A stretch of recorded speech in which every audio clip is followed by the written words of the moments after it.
If this story touched your heart, please remember to like, comment, and subscribe to our channel.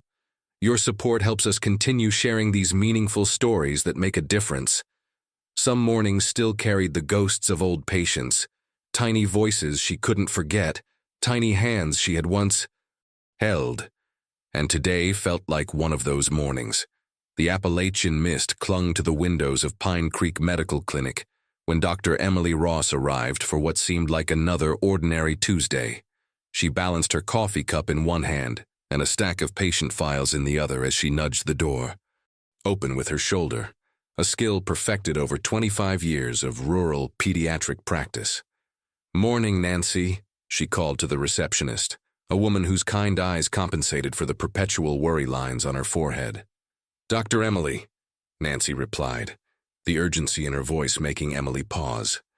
"We've got a walk-in, little girl in exam room 3. Mrs. Grady from next door brought her in."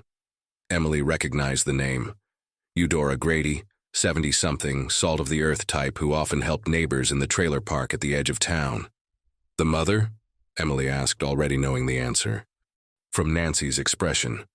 "Not present. Mrs. Grady says she hasn't seen her in days." Setting down her belongings, Emily took a deep breath. In Pine Creek, Emily had stopped counting how many children were raised more by luck than by love. As she approached exam room 3, Emily composed her face into the warm, reassuring smile that had comforted thousands of children over her career. When she opened the door, 2 pairs of eyes turned to her. Mrs. Grady's, tired but determined, and beside her, the smallest patient Emily had seen in weeks.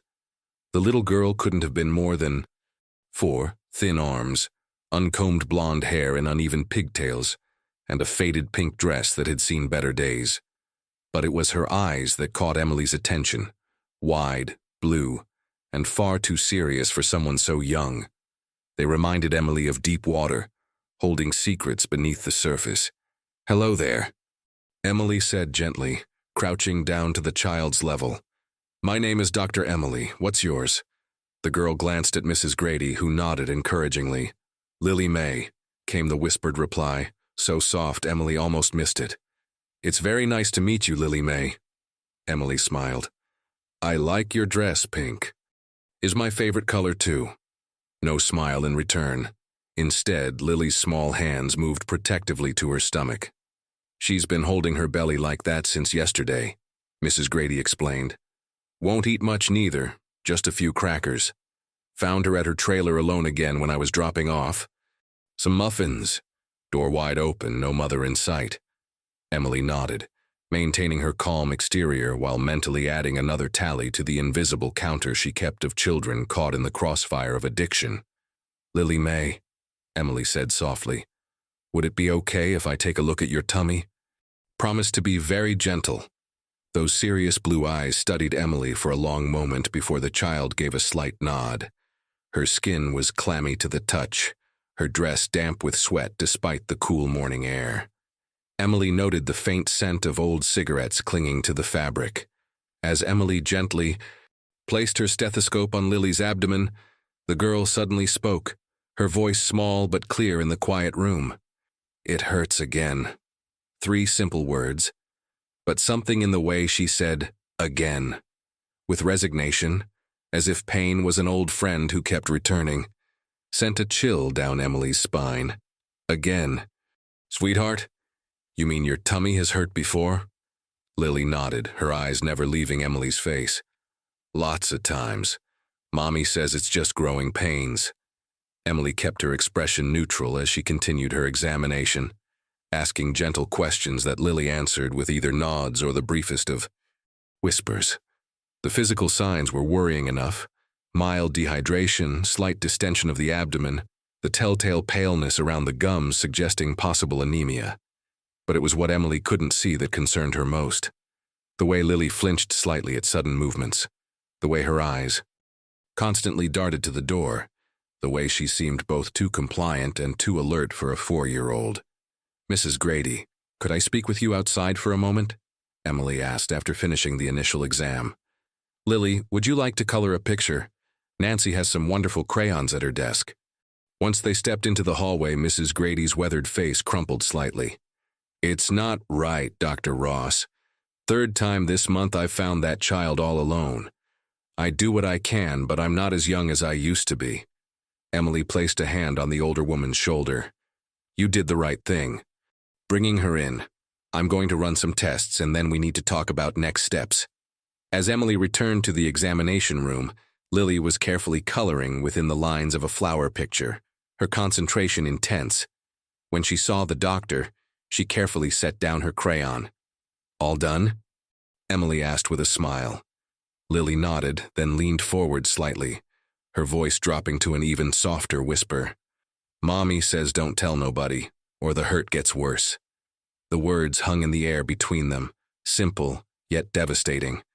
As Emily looked into those serious blue eyes, she knew that some wounds couldn't be seen on any medical chart, and Lily May's story was just beginning to be told. The morning after meeting Lily May, Emily found herself driving down the rutted dirt road that led to Whispering Pines Trailer Park, with Mrs. Grady riding shotgun. The temporary guardianship papers sat in her glove compartment, enough legal authority to check on Lily's home situation, while the child remained at the clinic for observation and additional tests. "It's the blue one at the end." Mrs. Grady pointed to a weathered single-wide with chipped paint and a wooden step that had partially collapsed. "Been quiet over there since yesterday. No sign of Jeanette, that's the mother." Emily parked and took a deep breath before stepping out into the crisp October air. The trailer park wasn't the worst she'd seen in her years of rural medicine, but it had that familiar sense of lives hanging by threads, of people one emergency away from complete collapse. "Jeanette used to be such a bright girl," Mrs. Grady sighed as they approached the trailer. "Homecoming queen, had a scholarship offer and everything. Then she hurt her back in that car accident right after graduation. Started on pain, pills, and well," the familiar story hung between them, unfinished but understood. The door was unlocked, a concerning detail Emily noted immediately. Inside, the small space told a story of chaos and neglect. Unwashed dishes filled the sink. Fast food containers littered every surface. The air smelled stale and sour. "I help clean when she lets me," Mrs. Grady said defensively, "but she gets funny about people touching her things." Emily moved carefully through the living room, noting the blankets piled on the couch that appeared to be Lily's bed. No toys were visible except a worn teddy. Bare, missing one eye. The bathroom revealed empty shampoo bottles and a towel with cartoon characters that hadn't been washed in some time. In the kitchen, Emily opened the refrigerator. Nearly empty, save for condiments, a half-empty carton of milk that had expired 2 weeks ago, and a solitary apple browning at the edges. "Does Lily eat at your place often?" Emily asked, already knowing the answer. 3-4 times a week, Mrs. Grady nodded, when her mama disappears or is having what Lily calls sleepy days. Emily's jaw tightened as she continued her assessment. In the tiny bathroom, she noticed prescription bottles in the trash, one empty labeled methadone. It confirmed her suspicions. Jeanette was likely an opioid user who had been in treatment at some point. As they finished their inspection, a small sound from the doorway made them both turn. Lily May stood there, still in her hospital gown, with Nancy the receptionist behind her looking apologetic. "I'm so sorry, Dr. Ross," Nancy said. "She got anxious when you were gone, so I thought maybe seeing Mrs. Grady might help. I didn't realize you'd be here." Lily's serious eyes took in her surroundings with none of the embarrassment an adult might feel at having strangers witness their living conditions. Instead, she walked purposefully to the kitchen and opened a drawer, pulling out a crumpled paper bag. "My muffin," she said simply, extracting a partially eaten pastry now covered in green mold. She looked up at Emily with genuine concern. "Is it from today or yesterday?" The innocent question broke something in Emily's heart. A 4-year-old shouldn't need to worry about food safety. Shouldn't be trying to determine if something was too spoiled to eat. "That one's too old, sweetheart," Emily said gently. "But I happen to know that Nancy has fresh muffins at the clinic. Blueberry ones." Lily nodded, dropping the moldy muffin without disappointment, just acceptance. As they prepared to leave, she walked to the couch and retrieved her one-eyed teddy bear, holding it close. Mama might be sad if she comes home and I'm not here, she said matter-of-factly. Emily exchanged glances with Mrs. Grady, both women silently acknowledging the role reversal. A child worrying about her parents' feelings, rather than the other way around. We'll leave her a note, Emily promised, though she suspected it wouldn't be read anytime soon. And we're going to make sure you're taken care of until she feels better. As they walked to the car, Lily looked back at the trailer just once. Sometimes Mama feels better. Sometimes she doesn't, she said with the resigned wisdom of someone much older. But my tummy always hurts when she doesn't. Emily helped Lily into the car, her mind already formulating the next steps, medical treatment for the physical issues, and somehow, protection for the wounds that wouldn't show up on any scan. The test results confirmed Emily's worst fears. Lily May's small body was fighting multiple battles, severe anemia that left her constantly tired, intestinal parasites causing her stomach pain, and malnutrition that had delayed her growth. At 4 years old, she was the size of a typical 3-year-old. It's all treatable, Emily explained to Mrs. Grady in her office while Lily colored nearby. Iron supplements, medication for the parasites, proper nutrition, but the unspoken concern hung between them. Treatment would help only if Lily had a stable environment afterward, something that seemed increasingly unlikely given what they'd found at the EC. Baylor, I've called social services 3 times, Emily said, keeping her voice low. They're reviewing the case, but frankly, they're overwhelmed. Kentucky has the highest rate of children in kinship care in the nation, and our county system is at breaking point. Mrs. Grady's weathered hands twisted in her lap. I'd take her in a heartbeat, but my arthritis is getting worse. I can barely manage my own place these days. Emily nodded understandingly. You've already done more than most would. The important thing now is to keep her safe while we figure out next steps. Across the room, Lily was intensely focused on her drawing. Unlike most children her age who scribbled with abandon, she colored with deliberate precision, as if mistakes weren't allowed. After her medication, Lily had shown small but meaningful improvements. She'd eaten a full meal, slowly, cautiously, as if expecting it to be taken away. She'd even smiled when Nancy had given her a small stuffed kitten to keep her teddy bear company. Emily crossed the room and knelt beside her. What are you drawing, Lily May? The little girl pushed the paper toward her. It showed 3 stick figures, a small one with yellow hair, a taller one with dark hair wearing what appeared to be a doctor's coat, and another with gray hair. Behind them stood a house with flowers growing around it. That's you, Lily pointed to the doctor figure. That's me. And that's Mrs. Grady. We live in the pretty house. Emily felt her throat tighten. It's a beautiful house, Lily. I love the flowers. Real flowers, Lily emphasized seriously. Not the plastic ones like Mama has. Later that afternoon, Emily's office phone rang. It was Marjorie Winters from Child Protective Services. I've reviewed the case, Dr. Ross, she began, her tone already defensive. While I understand your concerns, we don't have sufficient grounds for emergency removal at this time. Emily gripped the phone tighter. She was left alone for days. There's no food in the house. Her medical conditions clearly indicate long-term neglect. Without documentation of previous incidents or direct evidence of... She's 4 years old, Emily interrupted, struggling to keep her voice down. How much evidence do you need? The social worker sighed. Dr. Ross, we have children sleeping in cars, children with broken bones, children actively in danger. Our foster system is at 150% capacity, unless the mother is actively endangering her. So we wait until she's hurt worse before helping her? Emily couldn't keep the bitterness from her voice. We'll conduct a home visit when the mother returns, Marjorie said with finality. Until then, if concerned, you can keep her at the clinic for medical observation for another 48 hours. After that, without the mother's consent or a court order. After hanging up, Emily stood at her office window, watching as Nancy showed Lily how to use the stethoscope on the stuffed kitten. The little girl's face was serious, intent on learning. That night, after everyone had gone home, Emily sat beside Lily's hospital bed reading stories until the child fell asleep. As she tucked the blanket around her tiny shoulders, Lily stirred. "Dr. Emily?" she murmured sleepily. "Will my tummy stop hurting? Forever? Or just for now?"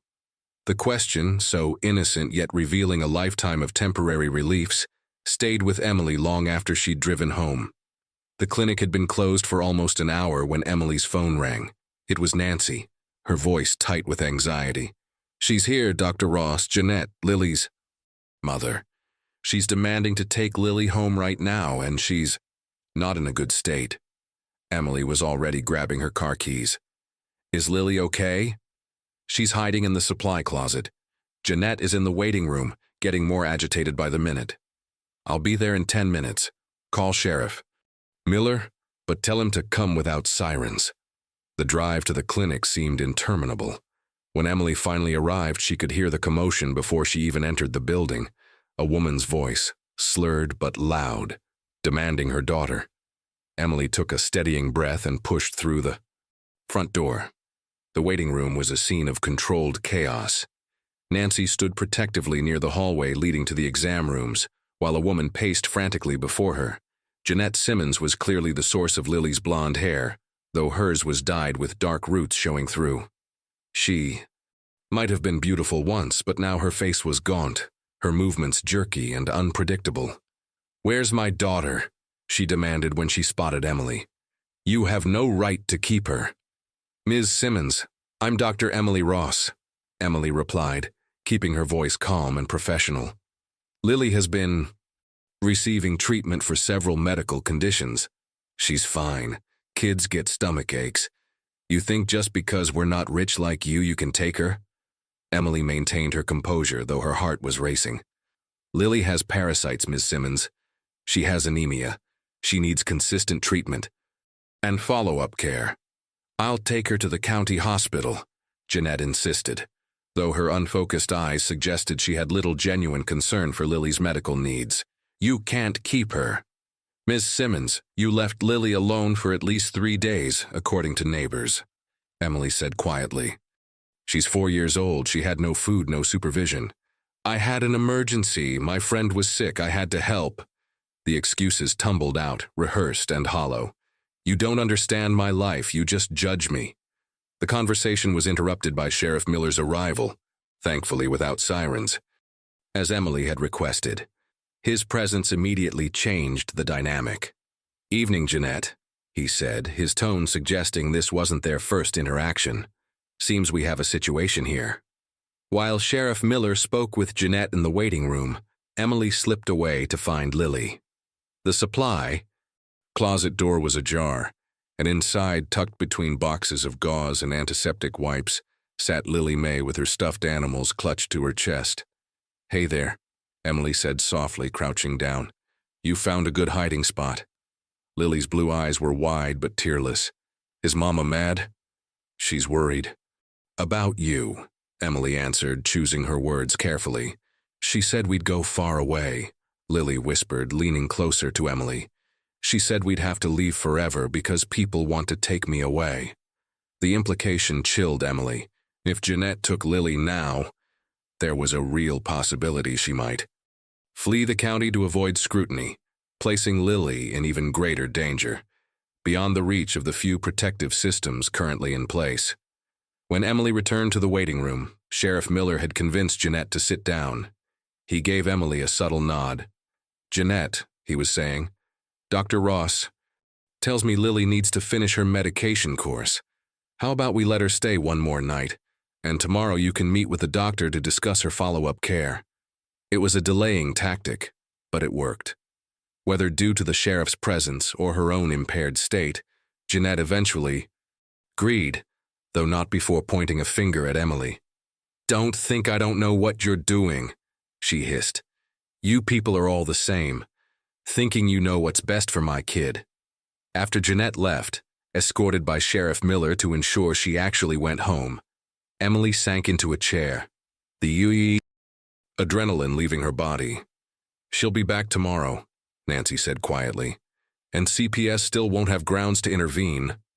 Emily closed her eyes briefly. "Then we'll need another plan." That night, Emily stayed at the clinic, sleeping on the small cot in her office. Every few hours, she checked on Lily, who slept fitfully, whimpering occasionally in her dreams. By morning, Emily had made up her mind. The system might be broken, but she wouldn't let Lily fall through its cracks. 2 days later, Emily stood in the sterile hallway of the Eastern Kentucky Children's Shelter, her hands clenched at her sides. Through a window, she could see Lily sitting alone in a day room filled with other children, all of them bearing the same lost expression, the same too old eyes and young faces. "This is temporary," assured Ms. Parker, the intake coordinator, "just until we can complete the investigation and find suitable placement." Emily nodded stiffly. The previous day had been a whirlwind after Jeanette failed to appear for her scheduled meeting. Sheriff Miller had found the trailer empty, neighbors reporting that Jeanette had left in the night with a man in a pickup truck. This apparent abandonment had finally given CPS the leverage to place Lily in emergency care. "How long is temporary?" Emily asked, unable to keep the edge from her voice. Ms. Parker's professional smile didn't reach her eyes. "Given our current caseload and the shortage of foster homes, possibly a few weeks. Maybe longer. She has medical conditions requiring consistent follow-up care," Emily emphasized. "She needs stability, routine meals, someone monitoring her medication." "We do our best, Dr. Ross," Ms. Parker replied, a hint of defensiveness creeping into her tone. "All our children receive necessary medical care." Emily bit back a more pointed response. This wasn't Ms. Parker's fault.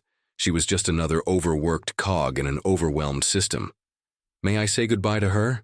Emily asked instead. Inside the day room, Lily sat at a small table, mechanically coloring a worksheet. When she spotted Emily, her eyes lit up momentarily before returning to their careful guardedness. "Dr. Emily," she said, her voice small but steady. "Is it time to go home now?" The question broke Emily's heart. "Not yet, sweetheart. You're going to stay here for a little while with other children. The people here will take good care of you." Lily nodded, accepting this news with the same stoic resignation she'd shown toward everything else. "Will you still be my doctor?" "I'll always be your doctor," Emily promised, crouching to meet Lily's eyes. "And I'll visit you, okay?" After a too brief goodbye, Emily drove straight to the county courthouse. 2 hours later, she emerged with a stack of forms for becoming a temporary foster parent, a process that would normally take months, but one she was determined to expedite through every professional connection she had. Over the next week, Emily called in favors from colleagues, stayed late drafting appeals, and even reached out to a law school friend who now specialized in family court cases. Each evening, she visited Lily, bringing books and small treats approved by the shelter staff. During one visit, Lily handed Emily a drawing she'd made. It showed a stick figure with yellow hair in a room full of other stick figures. Blue teardrops fell from the yellow-haired figure's face. At the bottom, in the careful lettering of a child learning to write, were the words, "It hurts here too." That night, Emily sat in her kitchen surrounded by paperwork, her determination hardening into resolve. The system might be slow, but she would be relentless. Her phone rang, displaying a number from the county clerk's office. "Dr. Ross, this is Stephanie from Family Services. I've been reviewing your emergency foster care application." Emily held her breath, preparing for another bureaucratic roadblock. "I found something interesting in our database," Stephanie continued. "We did a broader family search for Lily May, and there's a maternal grandmother in Columbus, Ohio, Margaret Holloway. She's not in our system as a potential placement, because there's a note that she's estranged from Jeanette. Have you contacted her?" Emily asked, hope flickering faintly. "Not yet. I thought, given your relationship with Lily, you might want to reach out first. Sometimes these family situations are complicated." Emily wrote down the phone number, thanking Stephanie profusely. After hanging up, she stared at the digits for a long moment. This could be Lily's chance at a real home, or another disappointment in her young life. Taking a deep breath, Emily dialed the number. Hello? The voice that answered was hesitant, a bit raspy with age but alert. Mrs. Holloway, my name is Dr. Emily Ross. I'm calling from Pine Creek, Kentucky, about your granddaughter, Lily May. There was a long silence on the other end, then a sharp intake of breath. Is she all right? The question carried years of worry compressed into 5 words. She's safe, Emily assured her, but she needs help. Are you aware of her situation? Another pause. I haven't spoken to my daughter in almost 3 years. She cut me off when I tried to talk to her about her problems.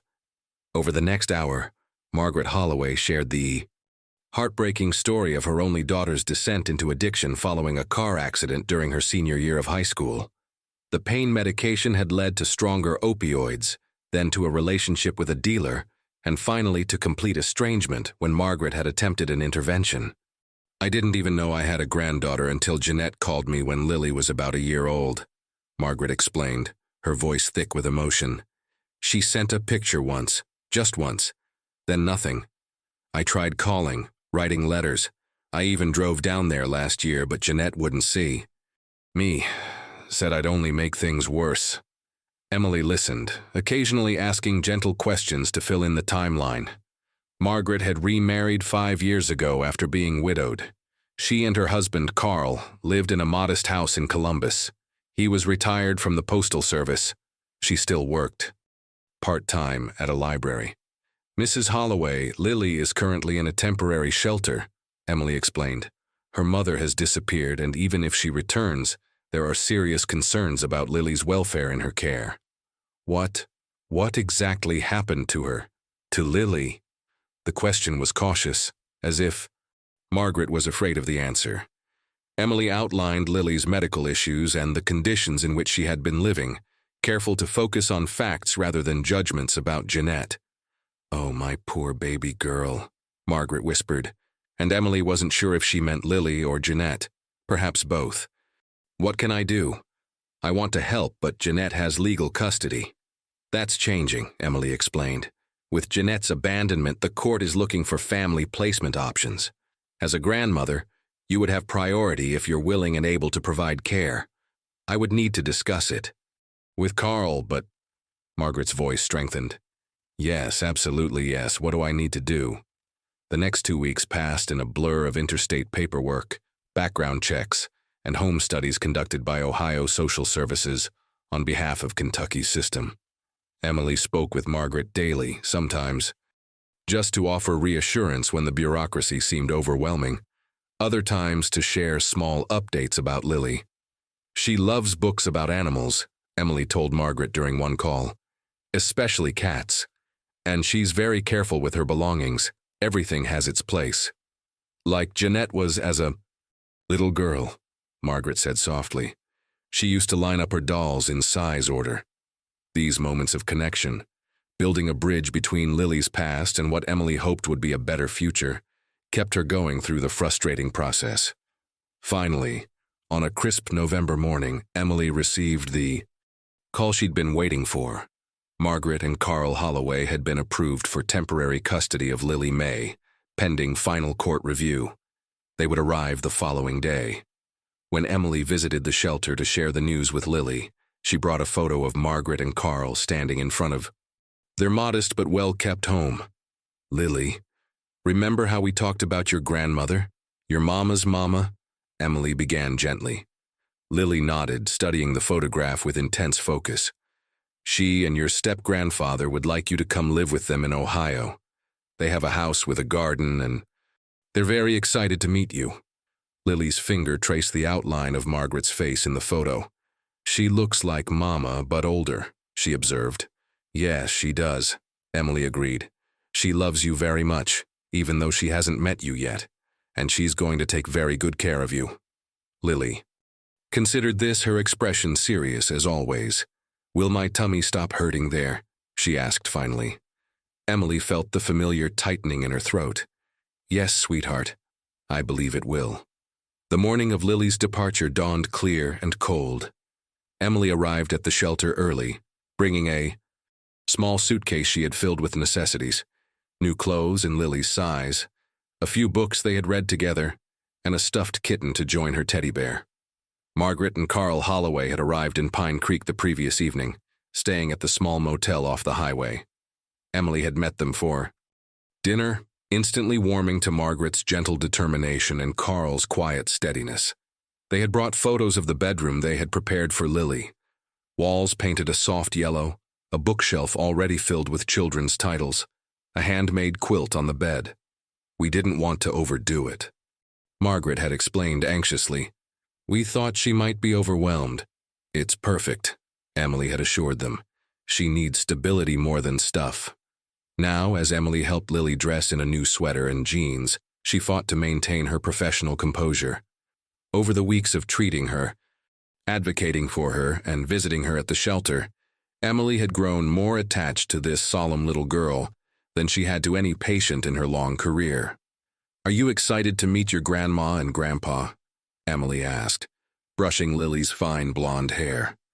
Lily nodded, though her expression remained cautious. Will you come too? I'll be there when you meet them, Emily promised. But then they'll take you to your new home in Ohio. It's a few hours' drive from here. Will I ever see you again? The question was direct, her blue eyes piercing. Emily knelt down to Lily's level. Of course you. Well, then we can talk on the phone and you can send me letters and drawings. This isn't goodbye forever, Lily May. It's just the start of something new. The meeting took place in the shelter's family room, decorated with children's artwork and worn but comfortable furniture. When Margaret first saw Lily, she pressed a hand to her mouth, tears filling her eyes. The resemblance to a younger Jeanette was striking. Hello, Lily, Margaret said when she'd composed herself, crouching down despite her arthritic knees. I'm your grandmother. You can call me Grandma Maggie if you'd like. Lily regarded her solemnly before offering her hand with formal politeness. Hello, Grandma Maggie. I'm Lily May. The gesture, so adult, so careful, brought fresh tears to Margaret's eyes, but she shook the tiny hand with equal seriousness. Carl stepped forward next, his tall frame bending low. And I'm your Grandpa Carl. I've been practicing reading stories out loud just for you. A flicker of interest crossed Lily's face. Do you have cat books? We sure do, Carl smiled. And we have a real cat too. Her name is Mittens because she has white paws. She's very friendly. For the first time since Emily had met her, Lily's face lit up with genuine excitement. A real cat that lives in your house. The conversation flowed more easily after that, with Lily gradually warming to her grandparents as they shared small details about their home, the neighborhood library, and the park 2 blocks away. When it was time to leave, Lily turned to Emily with sudden intensity, wrapping her small arms around the doctor's waist. Thank you for fixing my tummy, she whispered. Emily hugged her back, blinking rapidly to clear her vision. You take care of yourself, Lily May. Be sure to eat your vegetables and let your grandma know if you start feeling bad again. I will, Lily promised solemnly. As the Holloway's car pulled away with Lily securely buckled in the back seat, Emily stood watching until it disappeared around the bend. Then she allowed herself a moment, just one moment of unprofessional emotion before squaring her shoulders and returning to the clinic, where other children waited. Life returned to its rhythm in Pine Creek. Winter settled over the mountains, then reluctantly gave way to spring.